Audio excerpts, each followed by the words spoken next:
നമസ്കാരം സുഹൃത്തുക്കളെ, എൻ്റെ പേര് സന്ദീപ്. റെവറ്റ്ലെസ് മലയാളത്തിലേക്ക് എല്ലാവർക്കും സ്വാഗതം. ഇന്ന് നമ്മൾ റിവ്യൂ ചെയ്യാൻ പോകുന്നതെന്ന് പറഞ്ഞാൽ റിയൽമി X3 സൂപ്പർ സൂം എന്ന് പറഞ്ഞ സ്മാർട്ട് ഫോണിൻ്റെ ക്യാമറാസിനെ കുറിച്ചാണ്. വീഡിയോ തുടങ്ങുന്നതിന് മുമ്പേ സബ്സ്ക്രൈബ് ചെയ്യാൻ മറക്കണ്ട, നോട്ടിഫിക്കേഷൻ ഐക്കോണും എനേബിൾ ചെയ്യാം. ഇനി നമുക്ക് വീഡിയോ തുടങ്ങാം.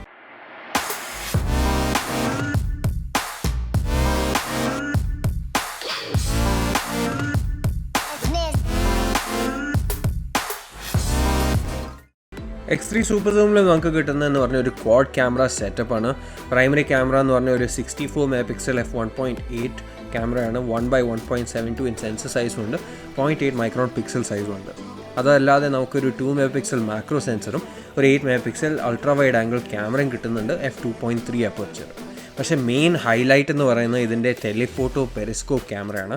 അതിൽ 5x ഓപ്റ്റിക്കൽ സൂം കിട്ടുന്നുണ്ട്, 8 MP റെസൊല്യൂഷനും ഉണ്ട്, f3.4 അപ്പർച്ചർ ഉണ്ട്. ആൻഡ് ഇത് ഒപ്റ്റിക്കലി സ്റ്റെബിലൈസ്ഡ് ആണ്, അതായത് OIS കിട്ടുന്നുണ്ട്. അടുത്ത റിയൽമി ഫോൺസിൻ്റെ ഒരു പ്രോബ്ലം എന്ന് പറഞ്ഞാൽ അതിൻ്റെ സാച്ചുറേഷൻ ആയിരുന്നു. ഭയങ്കര ഓവർ സാച്ചുറേറ്റഡ് ആയിരുന്നു ഫോട്ടോസ്, കളേഴ്സും ഒരുപാട് ബൂസ്റ്റ് ചെയ്തിരുന്നു അവർ. അങ്ങനെ നോക്കുമ്പോൾ X3 സൂപ്പർ സൂം ആക്ച്വലി കുറച്ചും കൂടി ഒരു നാച്ചുറൽ കളർ ടോണാണ് അഡോപ്റ്റ് ചെയ്യുന്നത്. പിന്നെ അഥവാ നിങ്ങൾക്ക് കുറച്ചും കൂടി സാച്ചുറേഷൻ ആവശ്യമുണ്ടെങ്കിൽ നിങ്ങൾക്ക് ആക്ച്വലി AI ഡാസിൽ മോഡ് എനേബിൾ ചെയ്തിട്ട് ആ ഒരു എഫക്റ്റ് കിട്ടും.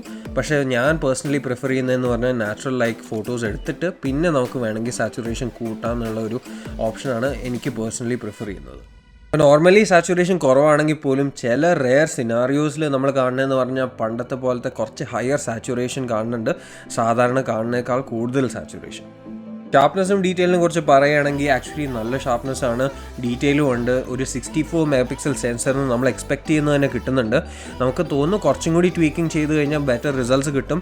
എങ്കിലും ഇതേ സാംസങ് സെൻസർ ബാക്കിയുള്ള ഡിവൈസ് കമ്പയർ ചെയ്യുമ്പോൾ റിയൽമിയുടെ ഡിവൈസസ് ആണ് കുറച്ചും കൂടി ബെറ്റർ ആയിട്ട് അവർ ഓപ്റ്റിമൈസ് ചെയ്തിരിക്കുന്നത്. കാരണം അവർ കുറേ ഡിവൈസസ് കുറേ കാലമായിട്ട് ഇതേ സെൻസർ യൂസ് ചെയ്ത് ഓപ്റ്റിമൈസേഷനും ട്വീക്കിങ്ങും ചെയ്ത് കുറച്ചും കൂടി ബെറ്റർ റിസൾട്ട്സ് കിട്ടുന്നുണ്ട് ബാക്കിയുള്ള ഡിവൈസ് കമ്പയർ ചെയ്യുമ്പോൾ.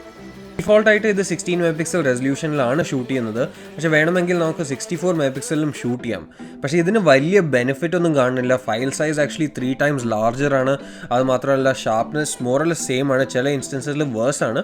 പിന്നെ ഹയർ ലെവൽസ് ഓഫ് നോയ്സും ഉണ്ട്. അപ്പോൾ നമ്മൾ പറയുന്നത് 16 MP തന്നെ യൂസ് ചെയ്താൽ മതി എന്നായിരിക്കും.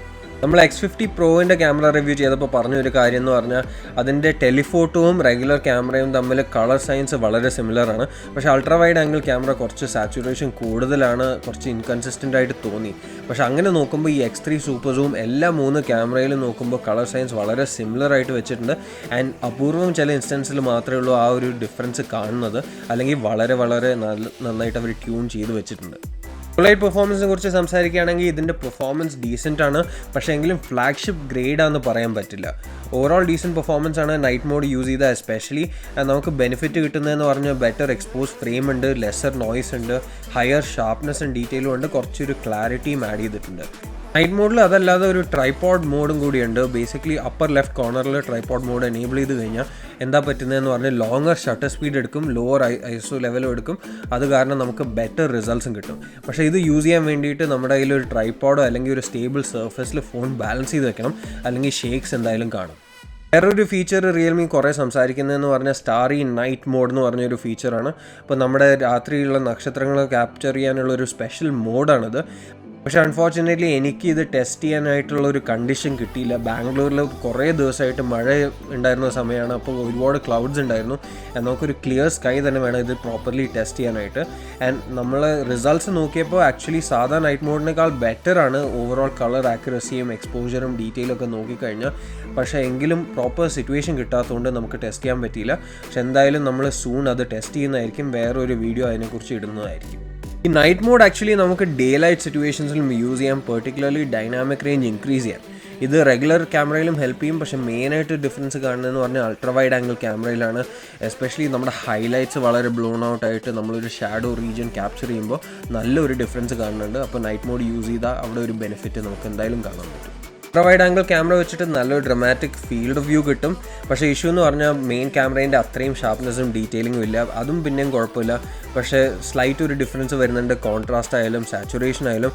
നമ്മൾ സൂമിൻ ചെയ്ത് നോക്കിക്കഴിഞ്ഞാൽ നമുക്ക് ഡെഫിനറ്റ്ലി ക്രോമാറ്റിക് അബറേഷൻസും കാണുന്നുണ്ട്. ഇതിലൊരു 2 മെഗാ പിക്സൽ മാക്രോ ക്യാമറ ഉണ്ട് ആൻഡ് വളരെ ക്ലോസ് ആയിട്ട് പോയി നമുക്ക് ഫോക്കസ് ചെയ്ത് ഫോട്ടോ എടുക്കാം. പക്ഷേ അതിൻ്റെ ഓവറോൾ ഇമേജ് ക്വാളിറ്റി എന്ന് പറഞ്ഞാൽ അത്രയും വലിയ ഒരു കാര്യമല്ല, അത്രയും സംസാരിക്കാൻ പറ്റുന്നില്ല. കാരണം അതിൻ്റെ ഷാർപ്നെസ് അത്രയും പോരാ, അതിന് വിഞ്ഞേറ്റിംഗ് ഉണ്ട്, കുറച്ച് ക്രോമാറ്റിക് അബറേഷൻസ് ഉണ്ട്. ഞാൻ പേഴ്സണലി യൂസ് ചെയ്യുകയാണെങ്കിൽ മിക്കവാറും റെഗുലർ ക്യാമറ തന്നെ യൂസ് ചെയ്തിട്ട് പിന്നെ ക്രോപ്പിംഗ് ചെയ്യുന്നതായിരിക്കും എൻ്റെ പേഴ്സണൽ ഒപ്പീനിയൻ. അപ്പോൾ ഇതിൻ്റെ ടെലിഫോട്ടോ ക്യാമറയെക്കുറിച്ച് സംസാരിക്കുകയാണെങ്കിൽ 5x ഒപ്റ്റിക്കൽ സൂമാണ് കിട്ടുന്നത്. പക്ഷേ അപ് ടു 60x നമുക്ക് സൂം ചെയ്തെടുക്കാം. അപ്പോൾ 60xൽ നമുക്ക് ആക്ച്വലി അൺയൂസബിൾ ഇമേജസ് ആണ്. നമുക്ക് മെയിനായിട്ട് അത് യൂസ് ചെയ്യുന്നത് പറഞ്ഞാൽ അത്രയും ദൂരം പോകാതെ തന്നെ ഇൻഫർമേഷൻ കിട്ടാൻ വേണ്ടിയിട്ടാണ്. നമ്പറോ സൈൻ ബോർഡ് എന്തെങ്കിലും വായിക്കാൻ വേണ്ടിയിട്ടായിട്ട് യൂസ് ചെയ്യാൻ പറ്റും. പക്ഷേ ഒരു പ്രോപ്പർ ഫോട്ടോ ആയിട്ട് എടുക്കണമെങ്കിൽ അപ് ടു 20x കുഴപ്പമില്ല. ആൻഡ് 10xും 5xും വളരെ നല്ല ക്വാളിറ്റിയും കിട്ടുന്നുണ്ട്. മിക്ക സിറ്റുവേഷൻസും നമുക്ക് 10x വരെ മതിയാവും ആൻഡ് അത് മാത്രം യൂസ് ചെയ്യുന്നതായിരിക്കും ബെറ്റർ. കാരണം ക്വാളിറ്റി ഏറ്റവും ബെസ്റ്റ് കിട്ടുന്ന 5xലാണ്. പക്ഷേ 10xലും തരക്കേടില്ലാത്ത നല്ല ക്വാളിറ്റിയാണ് അതിൽ കിട്ടുന്നത്.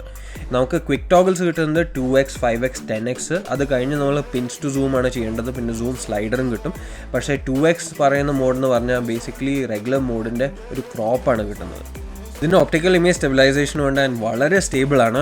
ആൻഡ് നമ്മുടെ ഫൈൻഡ് X2 പ്രോയും ഹുവാവേ ഫോൺസിൻ്റെ അത്രയും ലെവൽ എത്തില്ലെങ്കിലും ആക്ച്വലി പ്രൈസ് വൈസ് നോക്കുമ്പോൾ ഈ ഒരു പ്രൈസ് സെഗ്മെൻറ്റിൽ ഇത്രയും നല്ല പെർഫോമൻസ് കിട്ടുന്ന വേറെ ഒരു ഫോണും ഇല്ല, എസ്പെഷ്യലി സൂം നോക്കിക്കഴിഞ്ഞാൽ. പോർട്രേറ്റ് മോഡ് നമുക്ക് 1x അല്ലെങ്കിൽ 2xൽ ഷൂട്ട് ചെയ്യാൻ പറ്റും. ആൻഡ് ഓവറോൾ നല്ല ബ്ലറിങ്ങും സബ്ജക്ട് സെപ്പറേഷനും ഉണ്ട്. ആൻഡ് എഡ്ജസും കുഴപ്പമില്ല. പക്ഷേ ചില എഡ്ജസിൽ വളരെ സോഫ്റ്റ് ആവുന്നത് ഞാൻ കണ്ടിട്ടുണ്ട് ചില സിനാരിയോസിൽ. ഫ്രണ്ടിൽ നമുക്ക് കിട്ടുന്നതെന്ന് പറഞ്ഞു 32 മെഗാ പിക്സൽ f2.5 സെൻസറാണ്. അത് മാത്രമല്ല secondary ultra wide angle f2.2 camera ഉണ്ട്, 8 mega pixel resolution. X3 super സൂമിൻ്റെ ഫ്രണ്ട് ക്യാമറ തന്നെയാണ് അതിൻ്റെ വീക്കസ്റ്റ് ലിങ്ക് എന്ന് പറയാം. കാരണം ഇതിൻ്റെ ഡൈനാമിക് റേഞ്ച് അത്രയും നല്ലൊരു കാര്യമല്ല. അതുമാത്രമല്ല സോഫ്റ്റാണ്, ഇമേജസ് അത്രയും ഡീറ്റെയിലും ഷാർപ്നെസ്സും ഇല്ല. ബ്യൂട്ടി മോഡ് ടേൺ ഓഫ് ചെയ്തിട്ട് പോലും അങ്ങനത്തെ ഒരു സോഫ്റ്റ്നെസ് കാണുന്നുണ്ട്. ഇതിൻ്റെ പോർട്രേറ്റ് മോഡ് നോക്കിയാൽ പോലും അതിൻ്റെ എഡ്ജ് ഡിറ്റക്ഷനും അത്രയും പോരാ. എൻ്റെ മൊട്ടത്തല പോലത്തെ ഒരു ഈസി ഓബ്ജക്റ്റ് പോലും അത് എഡ്ജ് ഡിറ്റക്ഷൻ അത്രയും പെർഫെക്റ്റ് ആയിട്ട് ചെയ്യുന്നില്ല. വീഡിയോ റെക്കോർഡിങ്ങിനെ കുറിച്ച് സംസാരിക്കുകയാണെങ്കിൽ ഇതിൻ്റെ റെസൊല്യൂഷൻ മാക്സിമം 4K ആണ്. അത് നമുക്ക് 30 FPS കിട്ടും, 60 FPS കിട്ടും. പക്ഷേ അൾട്രാ വൈഡ് ആംഗിൾ ക്യാമറ വെച്ചിട്ട് നമുക്ക് വെറും 1080p 30 FPS വീഡിയോ മാത്രമേ ഷൂട്ട് ചെയ്യാൻ പറ്റുള്ളൂ. പക്ഷേ ഇതിൻ്റെ മെയിൻ ബെനിഫിറ്റ് എന്ന് പറഞ്ഞാൽ ആക്ച്വലി ഏത് ക്യാമറ എടുത്താലും, അതായത് ultra wide, telephoto, regular camera ഏതെടുത്താലും നമുക്ക് ഇലക്ട്രോണിക് ഇമേജ് സ്റ്റെബിലൈസേഷൻ ഉണ്ട്, വളരെ സ്റ്റേബിൾ ഫുട്ടേജും കിട്ടുന്നുണ്ട്. ഒരു കാര്യം ഞാൻ നോട്ടീസ് ചെയ്തതെന്ന് പറഞ്ഞാൽ ഇതിൽ HDR മോഡ് ഉണ്ട്. അത് ടേൺ ഓൺ ചെയ്താലും ഓഫ് ചെയ്താലും വലിയൊരു ഡിഫറൻസ് വരുന്നില്ല ഡൈനാമിക് റേഞ്ചിൽ. അപ്പോൾ ഓഫ് ചെയ്താൽ തന്നെ ആയിരിക്കും ഭേദം. കാരണം ഒരു ഡിഫറൻസ് കാണുന്നില്ല ഞാൻ മെയിൻലി. അൾട്രാ സ്റ്റഡി മോഡിലും വലിയ ഡിഫറൻസ് ഇല്ല സ്റ്റെബിലൈസേഷൻ നോക്കുമ്പോൾ. പക്ഷേ സോഫ്റ്റ്വെയർ അപ്ഡേറ്റ് വെച്ചിട്ട് അവർക്ക് ഫർദർ ട്വീക്ക് ചെയ്ത് ബെറ്റർ റിസൾട്ട്സ് കൊണ്ടുവരാൻ പറ്റും. എങ്കിലും ഓവറോൾ വീഡിയോ റെക്കോർഡിംഗ് 30,000 രൂപയിൽ അടിയിലൊരു ഡിവൈസ് നോക്കിക്കഴിഞ്ഞാൽ വളരെ നല്ല ക്വാളിറ്റിയാണ് എനിക്ക് പറയാൻ പറ്റും. This is the front-facing camera on the Realme X3 Super Zoom capturing 1080p 30 fps video.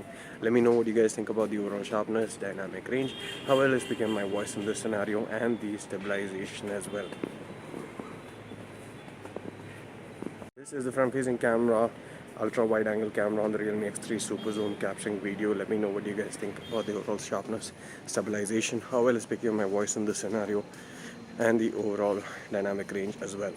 Primary camera വെച്ചിട്ട് മാനുവൽ മോഡിൽ നമുക്ക് റോ ഫോട്ടോസ് ഷൂട്ട് ചെയ്യാൻ പറ്റും. അത് വെച്ചിട്ട് കുറച്ചും കൂടി റൂം കിട്ടും നമുക്ക് ട്വീക്ക് ചെയ്യാനും സോഫ്റ്റ്വെയർ വെച്ച് പ്രോസസ്സ് ചെയ്തിട്ട് ബെറ്റർ റിസൾട്ട്സ് കിട്ടാൻ വേണ്ടിയിട്ട്. അപ്പോൾ photo enthusiast definitely raw mode enjoy ചെയ്യാൻ പറ്റും. ഓവറോൾ നോക്കുമ്പോൾ റിയൽമി X3 സൂപ്പർ സൂം ഒരു കിടിലൻ ഡിവൈസാണ് ക്യാമറ പെർസ്പെക്റ്റീവ് നോക്കുമ്പോൾ. കാരണം നല്ല വീഡിയോസ് കിട്ടുന്നുണ്ട്, നല്ല ഫോട്ടോസ് കിട്ടുന്നുണ്ട്. പക്ഷേ മോസ്റ്റ് ഇമ്പോർട്ടൻ്റ്ലി ഇതിൻ്റെ ടെലിഫോട്ടോ ക്യാമറ പെർഫോമൻസ്, അതാണ് നിങ്ങൾ നോക്കുന്നെങ്കിൽ ഉഗ്രൻ ടെലിഫോട്ടോ ക്യാമറ പെർഫോമൻസ് ആണ് കിട്ടുന്നത്. എസ്പെഷ്യലി അണ്ടർ 30,000 rupees എന്ന് പറയുമ്പോൾ. കാരണം മിക്ക അത് ഡിവൈസസ് ഈ ഒരു ടെലിഫോട്ടോ എക്സ്പീരിയൻസ് തരുന്ന ഡിവൈസസ് എന്ന് പറഞ്ഞാൽ അറ്റ്ലീസ്റ്റ് 50,000 to 60,000 rupees എങ്കിലും കോസ്റ്റ് ചെയ്യും. അപ്പോൾ അങ്ങനെ നോക്കുമ്പോൾ വളരെ നല്ല ഡിവൈസാണ്, ഞാൻ ഡെഫിനറ്റ്ലി റെക്കമെൻഡ് ചെയ്യും. എന്തെങ്കിലും ക്വസ്റ്റ്യൻസ് ഉണ്ടെങ്കിൽ കമൻറ്റ് സെക്ഷനിൽ ഇടുക. ഇതിൻ്റെ പർച്ചേസ് ലിങ്ക് ഞാൻ ഡിസ്ക്രിപ്ഷനിൽ ഇടുന്നതായിരിക്കും. നന്ദി, നമസ്കാരം. അടുത്ത വീഡിയോയിൽ കാണാം.